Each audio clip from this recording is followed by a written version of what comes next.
हरे कृष्णा। श्रीमद् भागवत गीता यथारूप अध्याय 9 श्लोक संख्या 4। यह संपूर्ण जगत मेरे अव्यक्त रूप द्वारा व्याप्त है। समस्त जीव मुझ में हैं, किंतु मैं उनमें नहीं हूँ। तात्पर्य, भगवान की अनुभूति स्थूल इंद्रियों से नहीं हो पाती। कहा गया है कि भगवान श्री कृष्ण के नाम, यश, लीलाओं आदि को भौतिक इंद्रियों से नहीं समझा जा सकता। जो समुचित निर्देशन से भक्ति में लगा रहता है, उसे ही भगवान का साक्षात्कार हो पाता है। ब्रह्म संहिता में कहा गया है, यदि किसी ने भगवान के प्रति दिव्य प्रेम रुचि उत्पन्न कर ली है, तो वे सदैव अपने भीतर तथा बाहर भगवान गोविंद को देख सकता है। इस प्रकार वे सामान्य जनों के लिए दृश्य नहीं है। यहाँ पर कहा गया है कि यद्यपि भगवान सर्वव्यापी हैं और सर्वत्र उपस्थित रहते हैं, किंतु वे भौतिक इंद्रियों द्वारा अनुभव गम्य नहीं है। इसका संकेत अव्यक्त मूर्त्यान शब्द द्वारा हुआ है। भले ही हम उन्हें ना देख सकें, किंतु वास्तविकता तो यह है कि उन्हीं पर सब कुछ आश्रित है।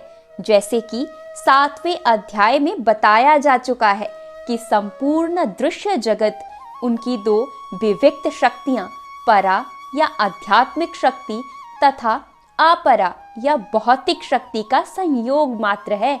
जिस प्रकार सूर्य प्रकाश संपूर्ण ब्रह्मांड में फैला रहता है, उसी प्रकार भगवान की शक्ति संपूर्ण सृष्टि में फैली है और सारी वस्तुएं उसी शक्ति पर टिकी हैं। फिर भी किसी को इस निष्कर्ष पर नहीं पहुंचना चाहिए कि सर्वत्र फैले रहने के कारण भगवान ने अपनी व्यक्तिगत सत्ता खो दी है।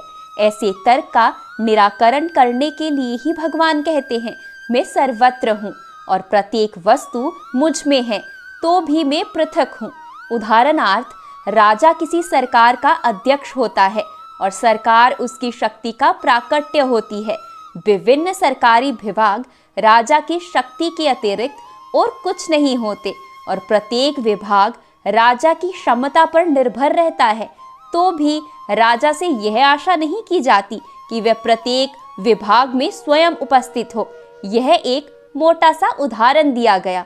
इसी प्रकार हम जितने स्वरूप देखते हैं और जितनी भी वस्तुएं इस लोक में तथा परलोक में विद्यमान हैं, वे सब भगवान की शक्ति पर आश्रित हैं।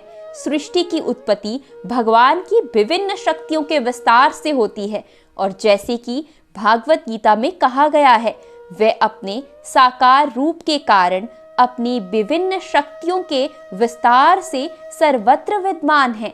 हरे कृष्णा।